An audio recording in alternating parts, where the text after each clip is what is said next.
দৃশ্য দেখার পরে মায়ার নবী, দয়ার নবী যেন কান্না করতে শুরু করে দিয়েছে। আমার নবী যেন চোখ থেকে পানি পড়তে শুরু করে দিয়েছে। পানি পড়তে পড়তে আমার নবীর দাড়ি মোবারক ভিজে যায়।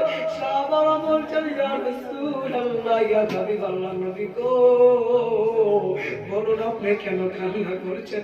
নবী আপনি কেন কান্না করে? আমার নবী বলছেন, সাহাবারা দেখো, ওই ছেলে আর ওই মা আমার নবীর প্রেমে শহীদ হয়ে গেছে, আমার জন্য জীবন দিয়ে দিয়েছে। আমি নবী বলে দিলাম, ওই মহিলা আমার বিবি এবং আমার বেটি ফাতেমার সাথে জান্নাতবাসী হবে। একটু জোরে বলুন না সুবহানাল্লাহ।